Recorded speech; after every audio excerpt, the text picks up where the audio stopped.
पिछली कहानी में हमने सुना कि फैजल जो था वो रुकैया से मिलने चाहता है, जिससे वो सारी बातें जो भी उसके साथ घटी हैं अभी वो उसे शेयर कर सके और उसे शायद रुकैया से कोई हेल्प मिले। लेकिन अभी रुकैया शायद उस मूड में नहीं थी और फैजल के साथ कहीं नहीं जाती और कोई बात भी आगे नहीं होती है। अब ये बात जो है वो कुछ टाइम पहले की है। एक बार की बात है कि रजिया के फोन पे रुकैया का कॉल आता है शाम को लगभग 5 साढ़े 5 बजे, और जब रजिया फोन उठाती है तो उधर से रुकैया बात कर रही होती है। तो रुकैया रजिया को कहती है कि यार रजिया फटाफट मेरे घर पे आ जा, तुझसे कुछ बहुत जरूरी बात करनी है। तो रजिया ने बोला कि क्या हुआ, मतलब तू ठीक तो है ना, घर पे कोई इशू तो नहीं हुआ। तो रुकैया ने कहा नहीं घर पे कोई इशू नहीं हुआ, लेकिन तू आ जा, बहुत इमरजेंसी और सारी बातें मैं कॉल पे नहीं कर पाऊंगी और जितना जल्दी हो सके मेरे घर आ जा, बहुत ही जरूरी बात है। अब इतना सब कुछ बोलते ही ना रुकैया ने फोन काट दिया। अब रजिया सोच में पड़ गई कि रुकैया को ऐसी क्या इमरजेंसी आ गई होगी, मतलब शाम हो गई थी, नॉर्मली वो इतना शाम हमको कॉल नहीं करती थी उसे। खैर अब रजिया ये सब सोचती,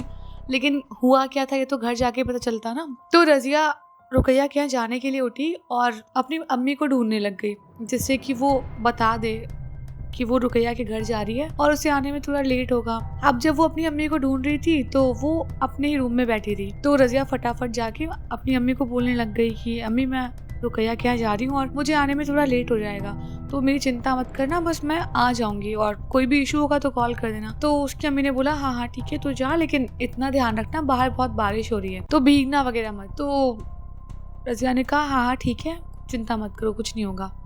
अब ऐसे मतलब फटाफट अपना उसने जो थोड़े बहुत कपड़े थे वो चेंज करे और कार की चाबी लेके बाहर निकल गई। अब जैसे ही बारिश में मतलब आगे निकल रही थी उसको ये बहुत चिंता हो रही थी कि मतलब क्या हुआ होगा, रुकैया ठीक तो होगी या घर में ऐसी क्या बात हुई होगी जो वो फोन पे नहीं कर पाई। खैर बाहर बहुत तेज बारिश हो रही थी तो ऐसे ही थोड़ी बहुत स्पीड में कार चला के वो रुकैया के घर पहुंच गई। अब जैसे रजिया रुकैया के घर के सामने पहुंची, फटाफट कार को अपनी पार्क करके रुकैया को ढूंढने लग गई घर के अंदर, और रुकैया भागते हुए उसके सामने आई और रजिया ने तुरंत उसको पूछा कि क्या हुआ रुकैया, तो ठीक है ना और घर पे सब ठीक है। तो वो बोली कि हाँ देखना मैं तो बिल्कुल ठीक हूँ, लेकिन तू बैठ, तुझसे बहुत जरूरी बात करनी है। अब अभी ना रुकैया के साथ में उसकी नानी भी थी।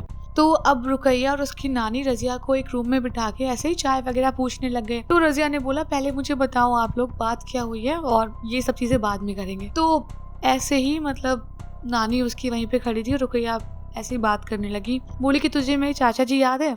तो रजिया ने कहा हाँ। तो रुकैया ने कहा कि तूने उनकी बेटी देखी है। तो रजिया ने बोला हाँ पिछली बार जब वो आए थे तो मैंने देखा था। तो रुकैया बोलने लग गई कि अभी पता है कुछ दिन पहले उनकी बेटी मतलब एकदम नॉर्मल थी, लेकिन कुछ टाइम जैसे ही मतलब हुआ ना तो वो कई बार शाम के टाइम ऐसे कुछ भी देख के रोने लग जाया करती थी, ऐसे हाथ से इशारा करती थी कि उसको देख के रो रही है। लेकिन उसकी मम्मी शुरू में समझ नहीं पाई कि किसको बोल रही है, क्या बोल रही है, और वो बस नॉन स्टॉप रोती थी, बताती नहीं थी कि क्या हुआ है, कौन दिख रहा है उसे। तो अब ये सब चीजें शुरू में उन लोगों ने इग्नोर कर दी कि बच्चे हैं, क्या पता ऐसे रो रही होगी, या कभी कभी ऐसे बच्चों का मन करता है नींद में आती तो रोने लग गई होगी। लेकिन यहाँ पे सीन ऐसा नहीं था। अब जब उसकी मम्मी ने जब इतना डर जाती थी ये सब देख के तो उससे पूछा कि क्या दिख रहा है, कुछ बताओ हमें। तो ऐसे ही वो बच्चों की लैंग्वेज में बोलने लग गई कि एक बहुत लंबा सा बूढ़ा आदमी एकदम व्हाइट कलर के कपड़े पहन के उसके सामने खड़ा हो जाता है आके, और वो बड़ी बड़ी आंखें करके मुझे डराता है, और ये सब बातें बताने लग गई और वो रोने लग गई बहुत दोबारा से। तो चाचा चाची जो थे और रुकैया के, वो ये सब जान के बहुत टेंशन में आ गए कि मतलब जो बच्ची को दिखता है वो तो किसी और को दिखता नहीं था, और बच्ची बेहद परेशान रहती थी सब बातों को लेके। अब वो 2-3 दिन के बाद की बात है कि मतलब जो उनकी बच्ची थी चाचा चाची की, वो ऐसे ही मतलब छत पे खड़ी थी उस टाइम अकेले, और उसको पता नहीं क्या हुआ, किस टाइप का सदमा लगा या क्या चीज हुई, और एकदम से वो बहुत तेज चीखी छत पे।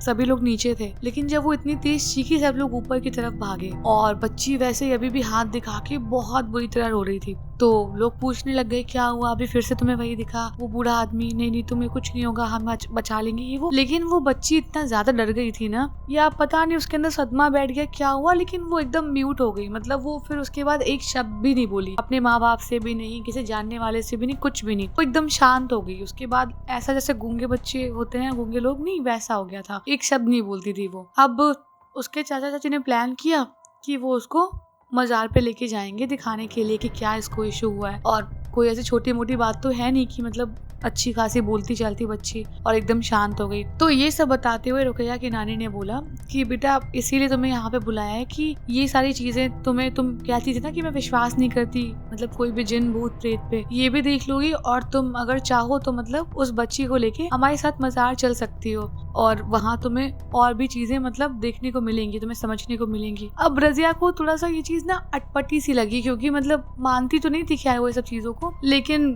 कुछ था मतलब अब उसको बोल दिया था, उसकी दोस्ती इतनी अच्छी, तो उसने कहा ठीक है कोई दिक्कत नहीं है मैं चली जाऊंगी। तो अब चाचा चाची को बगल में रहते थे उनको बुलाया बच्ची के साथ में और ये रुकैया रजिया और सभी लोग मतलब बैठकर कार में मजार की तरफ बढ़ गए। अब मजार पे पहुंचे ये लोग। अब बच्ची को तब तक इतना होश नहीं था, मतलब मे बी उसके अंदर जो भी जिन वगैरह होगा वो उस टाइम शांत था, तो उसने रास्ते में रोकने का कोशिश नहीं की कुछ भी। लेकिन जैसे ही वो मजार पे पहुंची और मतलब वो होता है ना जो ये जो होते हैं पीर बाबा लोग, तो जैसे ही उन लोगों ने उसके सर पे थोड़ा सा वो लगाया मोरपंख वगैरह और वो बहुत अजीब तरह से बिहेव करने लगी और बहुत चिल्लाने लग गई। और जब वो चिल्ला रही थी तो उसकी चिल्लाहट जैसे वो मर्दाना आवाज होती है ना एकदम वैसी, और जैसे वो बहुत दर्द में कोई उसको बहुत पीट रहा हो ऐसे चिल्ला रही थी वो। खैर ये सब देखने में बहुत खौफनाक था और वो बच्ची थी और इतनी तेज तेज चिल्ला रही थी और उसकी आंखें ऐसी बड़ी बड़ी और बिल्कुल मतलब उस टाइम वो बच्ची लगी नहीं रही थी, मतलब उसका बहुत विकराल रूप था। तो इसी सब को देखते हुए ना ये जो रुकैया थी इसने रजिया को बोला कि तू ये सब नहीं मानती ना, ऐसे बहुत सारे लोग हैं जो ये सब कुछ नहीं मानते, तो एक काम कर फटाफट फोन में जो भी ये बच्ची कर रही है वो रिकॉर्डिंग कर ले और बाद में दिखाने के लिए भी काम आएगी लोगों को। अब ये शायद उनकी बेवकूफी थी या मतलब कह लो आपके हाथ में फोन था तो इजी टू एक्सेस था, लेकिन रजिया ने उसको रिकॉर्डिंग करना उसकी शुरू कर दिया मतलब बच्ची की। अब बच्ची पहले बहुत छटपटाई, बहुत चिल्लाई, बहुत कुछ बोली और ऐसे ही चिल्लाती रही कि छोड़ दो मुझे वरना तुम सब जान से हाथ धो बैठोगे, ये सारी बातें। लेकिन वो इतना छटपटाहट हुई, बहुत चिल्लाई, लेकिन फिर बाद में धीरे धीरे करते करते शांत होके बैठने लग गई। वो ऑलमोस्ट जैसे बेहोश टाइप का नहीं हो जाता बच्चा कोई है मतलब कोई इंसान, वैसा वो जैसे जैसे मतलब उसकी बेहोशी जैसी हालत हो गई। तो उसके माँ बाप ने उसको उठाया तो पीर बाबा ने बोला कि अभी थोड़ा कंट्रोल में है जो भी है ये, और आप इसको बाद में फिर लेके आइए तो हम आगे की मतलब पेशी रखेंगे यहाँ पे। तो उसके माँ बाप ने कहा चलो ठीक है।